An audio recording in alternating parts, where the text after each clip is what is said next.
Hello and welcome to My Friend the Rainbow Circle, episode 50. Um, I was thinking about doing an episode on Jack Kirby and his influence and all the different characters that were influenced by him, and some accusations that some of them were ripoffs of Jack Kirby characters, which is a really interesting, complicated topic to talk about. And then Harold Bloom died. And really, the only thing I ever got from Harold Bloom was the anxiety of influence, which I do talk about every once in a while. It's an interesting idea. Harold Bloom was an interesting, complicated guy to talk about. I have my cat trying to sneak up here. Here's Boaz. Bo is bound and determined to knock over the rainbow circle every single episode. Now she's sneaking behind to figure out a more creative way to knock it down. Because knocking it down the exact same way would be so unoriginal. But anyways, so Harold Bloom's anxiety of influence is an interesting one to apply to Jack Kirby. Um, but Harold Bloom is a complicated guy. I don't know that many people who really loved him. It might just be the people I hang around with, who knows. But I really didn't see a whole lot of positive tributes to his life. I hate to speak ill of the dead, but just comparing how much loving appreciation, this year, oh no, it was last year, um, uh, Steve Ditko died, and then Stan Lee died. Um, Huge loving appreciation. Maybe not as much for Steve Ditko, unfortunately. Steve Ditko is another really complicated guy for similar reasons. But definitely Stan Lee. But that's one of the things that sort of is a shadow over Stan Lee's legacy, is how much he used his influences in order to make things original. How original were his ideas.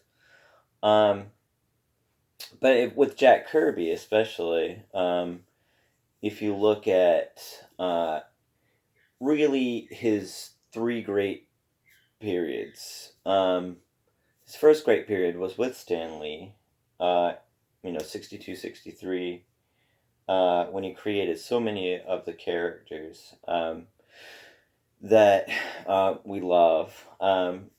Stan Lee, Jack Kirby, and Steve Ditko primarily created dozens of just amazing characters that are still just beloved today, and have been beloved pretty steadily for as many years, 50, you know, nearly 60 years almost. Um, but then his next great period was when he went to DC. That was with Marvel. Then he went to DC, and with the New Gods, essentially are another take on uh, the Tales of Asgard, though his work on Thor and the Asgardian characters. Um, so he was essentially ripping himself off, but giving a very different. It's hard to say it's exactly the same story. A very original, very complicated sort of a story. So a lot of the stuff he worked on with Stan Lee, Stan Lee notoriously, people will point out, this was too close to the Challengers of the Unknown, or X-Men was too close to Doom Patrol, and there's so many of those sorts of complicated things where people would say Stan Lee was ripping people off. That's just the nature of comics. And if you consider Jack Kirby was ripping himself off in a way, but just adding enough new to it so that you can't really look at his work on Tales of Asgard and say that's the exact same story. Right at the beginning of the New Gods, the first few panels look very similar to his work on Tales of Asgard. And then he took another stab at a very similar sort of story. Definitely not the exact same, but a very similar sort of story with the Eternals. But it was such a fount of creativity, or font of creativity. It's hard to say he was, that what was unoriginal was a problem because he had so much that was really original about it. Um, so, and then the part of the reason that I wanted to talk about it because I was going to go to Star Wars Reads Day. I was originally scheduled to go to Star Wars Reads Day and talk about the New Gods and the influence that supposedly Darkseid had on the creation. Darkseid being one of Kirby's most important characters that he created, just on his own. Um, the influence supposedly that Darkseid had on Darth Vader, and hardcore Jack Kirby fans will say Darth Vader's just a Darkseid ripoff. And Stan Lee kind of jokingly said that, sort of a tongue-in-cheek joke about Darth Vader being a Doctor Doom ripoff, and Doctor Doom was another Jack Kirby creation. Stan Lee and Jack Kirby created him together. But also, significantly, Thanos was overtly a Darkseid ripoff. And Jim Starlin, Thanos is one of my favorite characters of all time. Jim Starlin's one of my favorite writers of all time. Jim Starlin doesn't make any sort of coy evasion of that notion that he's very overt in saying that Thanos was supposed to be a Metron ripoff. And Metron's not nearly as famous. Metron's a great character, but he wanted Thanos to be a Metron reference. Metron ripoff, let's just say. But his editor at the time, Jim Shooter or whoever, told him that Darkseid's really popular. Make him more like Darkseid, and so he got bulkier and bigger and more physically imposing. So he sits in a chair. Metron famously sits in the Mobius chair and flies around space in this chair, travels through time, and Darkseid is just a big imposing rock monster. And so yeah, Thanos ended up being a lot more like Darkseid, just an opposing force who conquers everyone, just this unbeatable character. But it's really hard to say that the similarities between Darth Vader and Darkseid are a problem, really. It's hard to say that the similarities between Darkseid and Thanos are a problem, really, because both Darth Vader and Thanos end up being just their own characters, just end up having a life of their own. So my argument would be that character similarities are really only a problem if they compromise the visceral impact of the character, if they compromise the essential humanity of the character. And when I say humanity, none of those characters are really... I guess technically Darth Vader is technically human. I'm not sure. I'm not really, a huge Star Wars expert, so I couldn't say for sure, but I'm assuming, the Jedi are human. But Darth Vader and, Darkseid and Thanos aren't human. But by humanity, I mean, they have subjecthood instead of objecthood, and I think that's one of the keys to really making a good living character that is really viscerally impactful, and that's where the Rainbow Circle comes in. So the Rainbow Circle, the closer to the outer rim you get, the more objective you get, the more you turn characters into objects, the more objecthood they have. The closer to the center, the visceral impact, the more subjecthood they have. The more you control them, the less life they have. So, certainly Thanos started off as a ripoff of Darkseid. Certainly, and arguably, Darth Vader did not start off as a Darkseid ripoff. There are lots and lots of arguably coincidental similarities. They Orion is his son who was adopted and comes back to try to kill him. You have that sort of dynamic. But Orion and Luke Skywalker are really nothing alike. Orion is a rage-filled, hothead, crazy person. Um, I prefer Orion and Darkseid to Luke Skywalker and Darth Vader. Just my personal taste. That's it. Um, but yeah, Orion's a really complicated, interesting character, but he's a hothead and he's super violent and angry and all that sort of stuff. So nothing really like Luke Skywalker. It's just by coincidence you have that dynamic, where Orion was adopted, by Highfather, um, and he finds out about Darkseid being his real father and wants to go kill him. Thinks it's his destiny to kill his father.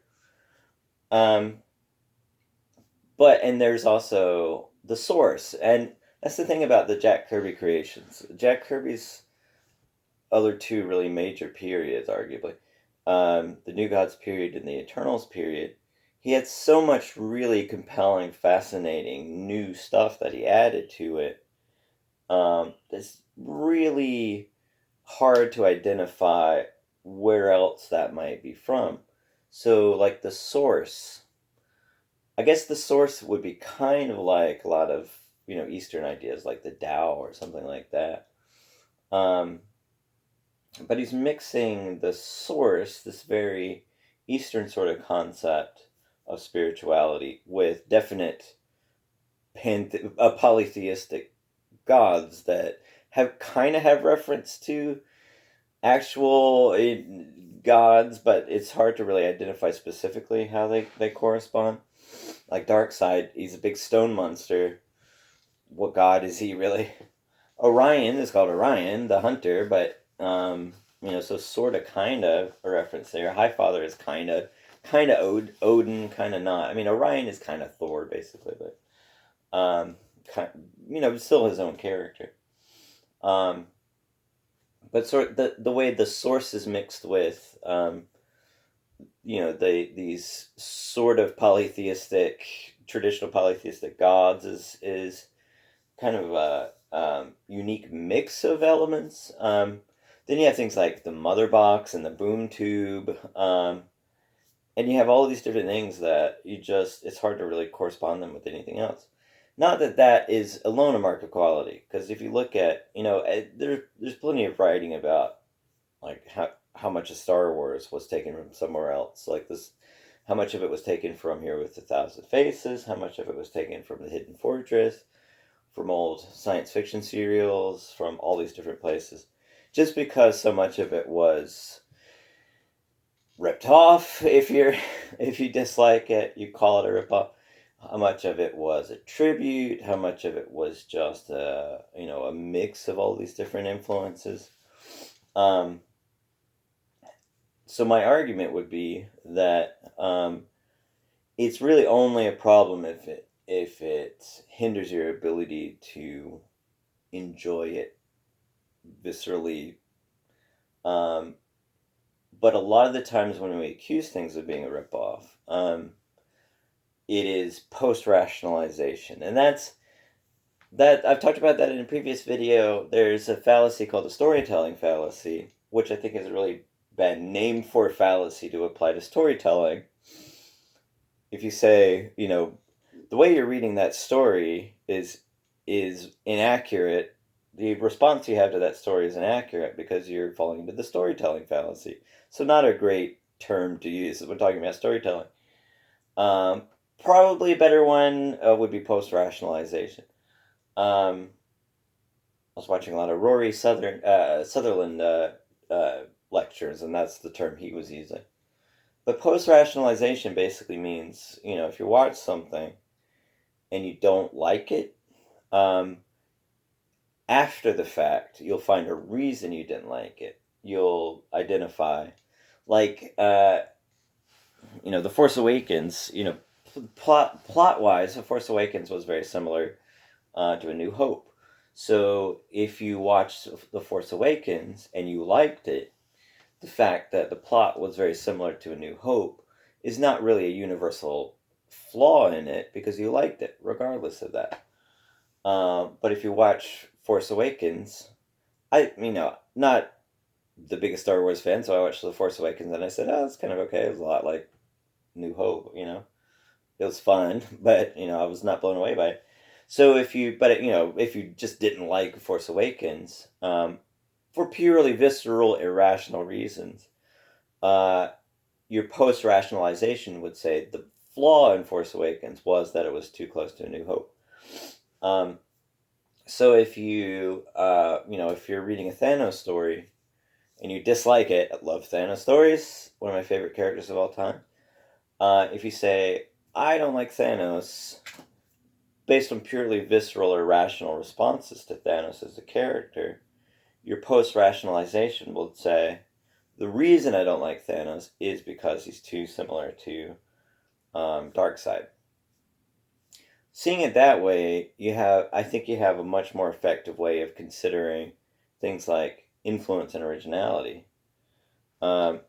If the lack of originality in a piece hinders your ability to enjoy it, then it becomes a problem. If something is so close that it strips the life out of it, and this is where the organic repetition and mechanical repetition comes in. That's one of the most handy things in actually creating a piece. Organic repetition is really common. It's just a basic fact of aesthetic appreciation of things. If you'll have repetition within a piece, if you treat it like theme and variation in music, where something occurs within a story, and then something similar occurs. If it's the exact same thing occurring, if it turns into mechanical repetition, that will reduce the stimulation. It'll get it closer to that outer rim of the circle. So mechanical repetition, the repetition of something that's really, really close, mechanically repeating something within a pattern, that reduces stimulation. So if you have two different characters and one seems to be mechanically repeating the other character, then that will reduce stimulation. An example that, a great example of that just personally is, I'm not really a Spider-Man reader. I love and appreciate Spider-Man, but he's not my character. I love Steve Ditko, but Steve Ditko's character that I love is Doctor Strange, of course. But, I look at a character like Black Cat, not having really read all that many Black Cat stories, she just seems to be a mechanical repetition of Catwoman. I don't really see a difference.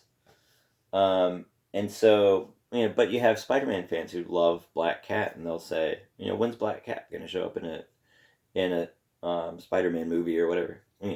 Felicia Hardy was in a couple, but when is Black Cat as a character going to show up? And I see that, or I read that, and I say, why do you care? She's just Catwoman. Not really a huge Batman fan. Have no real interest in Catwoman as a character, and so her ripoff is not really all that interesting. But you have just hardcore Spider-Man fans who know Felicia Hardy really well and love and appreciate her as a character. It seems like mechanical repetition to me. I wouldn't say, I wouldn't apply the post-rationalization and say the reason she's a bad character is because she's a ripoff. But that just my interest in her as a character, just from the outside, the seemingly mechanical way she seems to be a repetition of Catwoman, reduces my interest in, her as a character. It's sort of like the reason I didn't start reading Harry Potter, because, superficially, a lot of it seemed like a comic book I read called Books of Magic. Tim Hunter wears these thick-rimmed glasses, has an owl. I saw Harry Potter and I said, oh, that seems like Harry Potter, Tim Hunter. That must be a Books of Magic ripoff. Clearly it isn't. Just reading Harry Potter is full of life. I just finished Prisoner of Azkaban audiobook with my son today. I read it years ago. If this is your first time joining us, I read it many, many years ago, but I'm re-listening to all of them with my son, and he loved it, of course. But Harry Potter as a character has plenty of life, but it's organic repetition. So the similarities between Harry Potter and Tim Hunter, they're not close enough so that it seems like mechanical repetition. I'm able to get a sense of the true living quality of the character so that he doesn't appear to be mechanical repetition. He doesn't appear to be subordinated to, some purpose of gaining my attention as a reader in order to, steal my money or whatever. So it doesn't reach that place of mechanical repetition.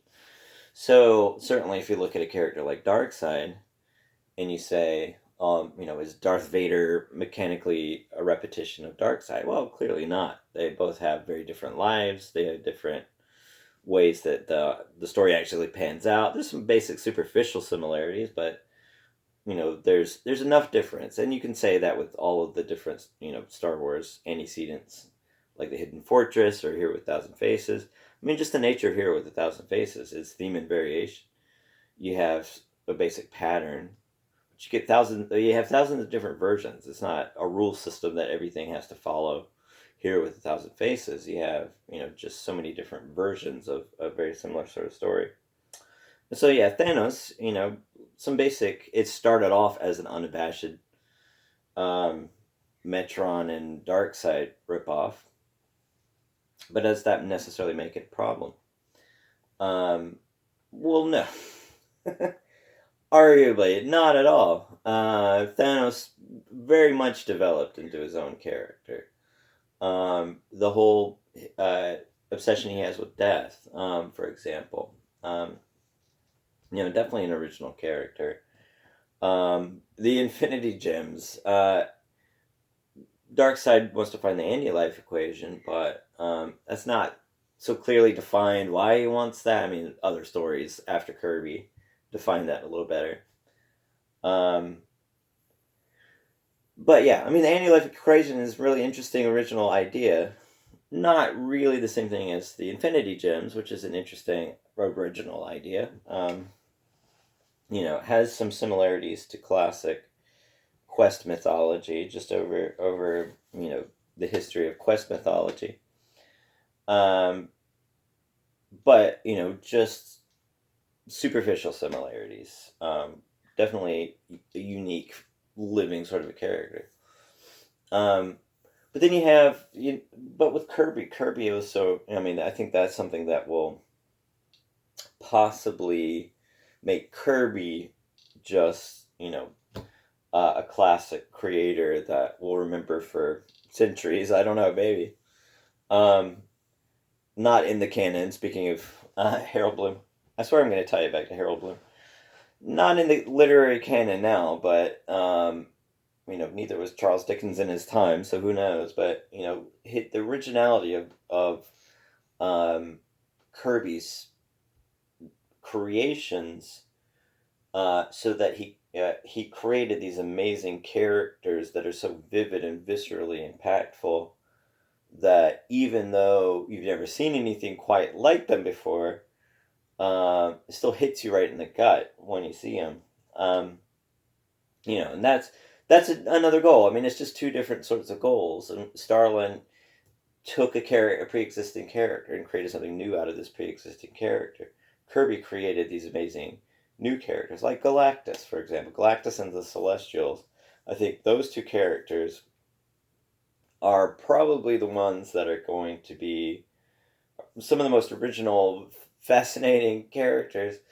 And it's hard to really identify what the antecedent for characters like that are. A giant, armored giant flying around in a silver ball in outer space and consuming planets.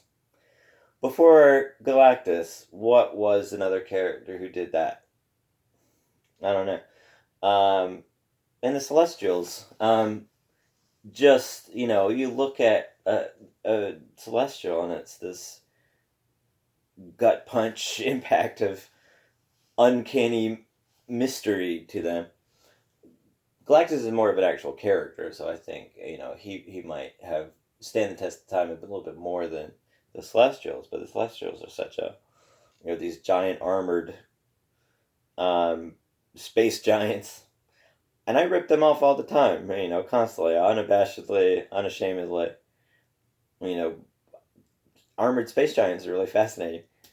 But who did that before? You could take the new gods and say, well, they kind of sort of correspond with pre-existing mythologies. You can look at the Eternals as characters. They kind of sort of correspond with pre-existing characters.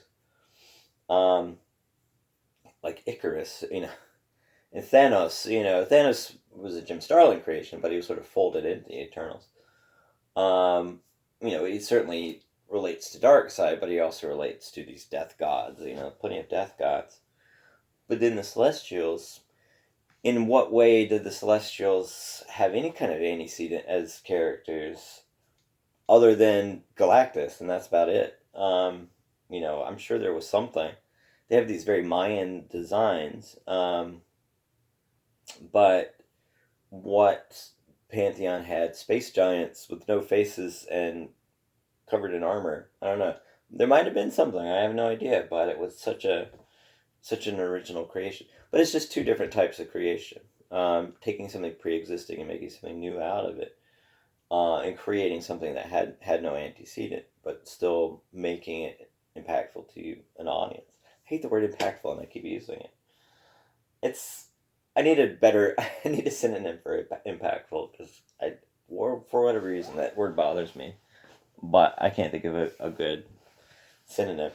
Tell me in the comments what synonym I should use for impactful. But anyway, this is where it gets back to Harold Bloom. Harold Bloom had a lot of ideas that aren't great ideas. His concept of the canon, for example, I think this is one of the many reasons why he had fewer tributes than somebody like Stan Lee, or Jack Kirby did years ago, or Steve Ditko did.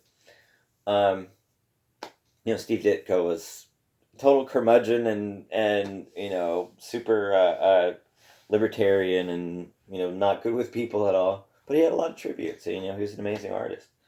Harold Bloom, very much a curmudgeon, but he had this hardline position on the canon, which is just not something that's going, by its very nature, is not going to evolve with the changing literary scene.